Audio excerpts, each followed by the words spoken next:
Below the earth exist the endless tunnels, passages and catacombs, an illimitable expanse of subterranean world.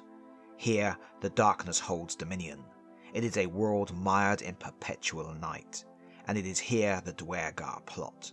They have already set in motion sinister events that could spell destruction for the world above. Prepare yourself for an epic encounter. Hello and welcome to Always Bored, Never Boring. I have something really exciting to share with you today, a first look at an advanced review copy of Steamforged Games' latest Epic Encounters role-playing kit, Bridge of the Duergar Cult. I am a huge fan of the Epic Encounters range, and I have a bit of a soft spot for stunties, having collected a dwarf army for Warhammer back in my youth. So an epic encounter with a cult of evil dwarves plotting in their subterranean halls instantly appealed to me. Just check this out. Epic Encounters has the most amazing graphic design. I love the hot pink logo with the spot gloss finish. I do miss the artwork that used to adorn the front covers of the boxes, but I do understand the desire to showcase the wonderful miniatures included. And I know you all want to see the included miniatures in detail. We will get to that. First, for those of you who don't know, Epic Encounters is a range of D&D compatible RPG adventures. Each box contains pre-assembled miniatures, battle maps, scenarios and rules to give you a complete experience out of the box for D&D or any other fantasy role-playing game. You can use the contents as one-off encounters or as a foundation for a longer campaign. Generally, the sets come in thematic pairs. You get one box that contains all of your minions and mobs, the common enemies that you will frequently encounter on your quest, usually with some kind of leader to guide them into battle. Then you get a box containing a huge boss monster, a dragon, giant spider, lich or demon to push the limits of your hero's skills.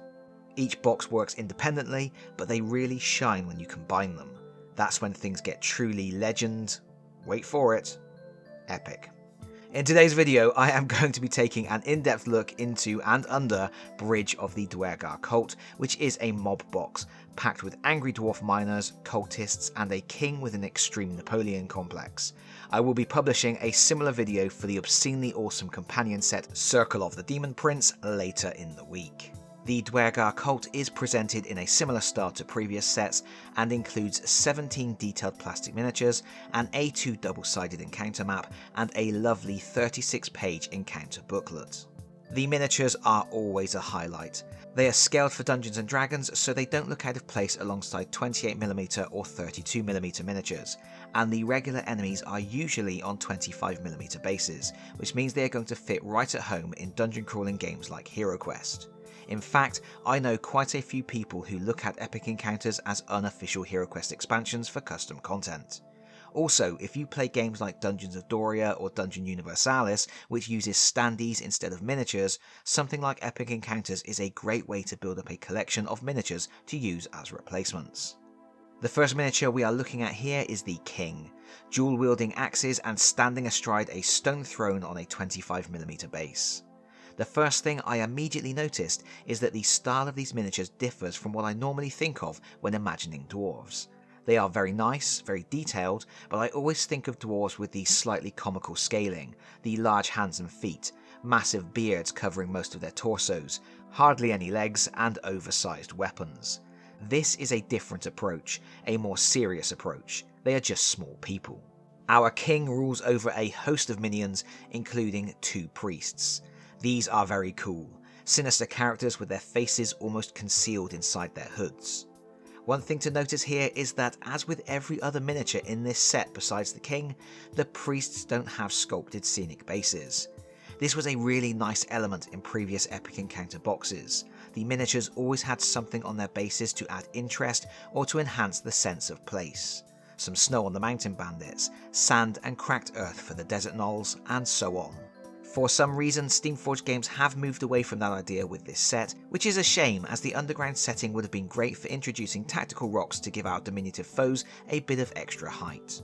Maybe losing these sculpted bases was a response to fan feedback, but personally I hope it's something that these sculptors will return to in the future.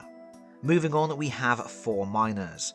These burly chaps have broad chests and braided beards. They walk with a sense of purpose, with their pickaxes held at their sides. It's not the pose I would have first thought of for miners. I would perhaps have preferred them hefting their picks, but nevertheless, these are nice miniatures with open stances that will be easy to paint. You also get 4 snipers with crossbows. I think dwarves with crossbows is an iconic look. I used to have ranks of them in my old army. These are poised, ready to fire with a strong wide-footed stance. The hair is a little unusual. It's slicked back into a spike that almost makes these snipers look like gnomes. It gives them a distinct appearance. Then you get 4 berserkers. They are armed with twin axes and poised as if to say, you're next. The mohawk hair is reminiscent of troll slayers, although these Duergar don't have the same kind of formidable build. I would suggest your heroes don't underestimate them though. Finally, and I have saved the best for last, 2 ogres on 40mm bases. While I think the other miniatures are decent, they don't rank among my favourite epic encounter sets. Give me the gnolls, the orcs or the drows any day. But these ogres, these are fantastic. I adore the aggressive posing, the jutting head as the lumbering brute trudges into battle. The broken shield hanging around its neck as makeshift armour is a beautiful touch, and there is so much character in its face. I also like that there is a good amount of detail without being over fussy, something you will hear me talk about quite a bit on the channel. This could actually be one of my favourite ogre sculpts, and I can see myself using these 2 miniatures a lot. Before we move on, I also just want to point out the vacuum tray that houses these miniatures. This is a great feature in all of the Epic Encounters sets. The trays don't grip the miniatures, and they have plastic lids to stop the miniatures falling out. That means you can store your painted miniatures without risk of damage. It makes organisation of your campaigns so much easier. The A2 map is beautiful. The art is a little dark, which I have found to be the case with several Epic Encounters sets, but it looks fantastic and really sets the scene. On one side you have the entrance hall, flanked by guard posts, leading up to the Bridge of Cathbad, which spans a yawning chasm. It's easy to imagine some tense conflicts on this precarious path. The reverse side features the Temple of Maeve.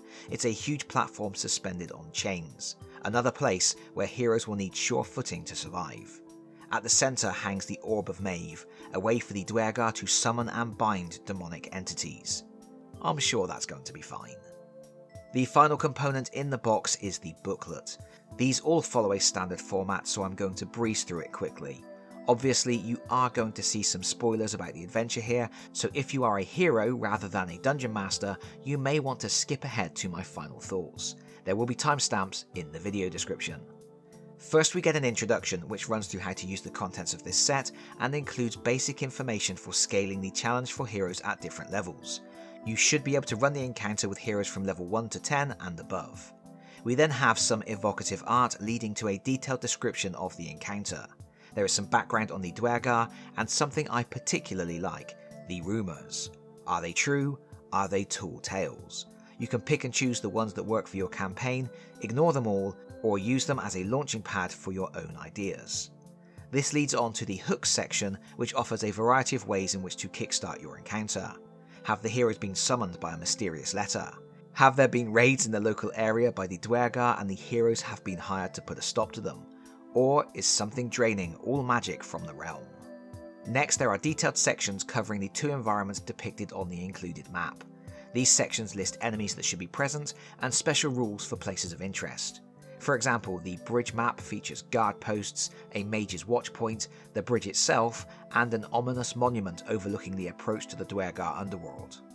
Meanwhile, the Temple of Maeve, swinging above a bottomless chasm, has a sacred seal protected by deranged berserkers, the mysterious and ever-changing Orb of Maeve, a rune panel essential to the Duergar's dark rituals, the massive throne of the Duergar King, and ancient pipework that could belch out fire, blood, bile, or even gold. At the end of this section, there are details of the aftermath, and a potential hook as a roar echoes around the chamber and a threat far greater enters our world. The last section in the booklet has stats for all of the enemies, the Duergar miners and snipers, the berserkers, who as you would expect are frenzied and make multiple attacks per round, the mighty ogres, who don't have much in the way of special skills but make up for it by hitting like a truck, the priests, who have an extensive list of spells at their disposal, and Rory Mac Nessa the King. He's tough as old boots, armed with a terrifying rune axe, and is never going to lose face in front of his minions. This is all good stuff, but unfortunately there are no rules for modifying the enemy stat blocks for heroes of different levels. This is now something that Dungeon Masters are going to have to work out for themselves, and that's a bit of a shame. But overall, what do I think? I have to be honest, I feel this particular set is missing some of the things that I thought were solid inclusions in previous releases, namely scenic bases for the miniatures and modified stat blocks for the enemies to make it easier to scale the adventure for heroes of different levels. I'm not sure why those were omitted this time, and I would like to see them reintroduced in future sets. But despite those negative points, this is still an epic encounters set that does what you expect from an epic encounters set. Nice, pre-assembled miniatures, ready to use straight out of the box, with a quality paper map and a booklet of solid advice, fun scenarios and important rules. If you want to introduce Duergar to your campaign, this is a great place to start, and those ogres are class. However, what do you do if you want a real show-stopping finale that will cause hearts and jewels to drop? Well, hopefully you will join me next time, because something wicked this way comes.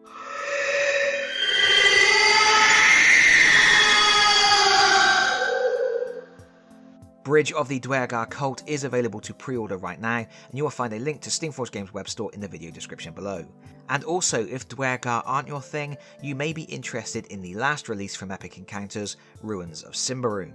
It's available right now and I reviewed it on the channel back in January. I will link to that review in the video description as well. But that is it from me for now. Thank you so much for watching. If you like this video, please consider pressing the like button. If you really like this video, please consider subscribing if you don't already do so, and hopefully I'll see you all again very soon. Bye bye everyone. Bye bye.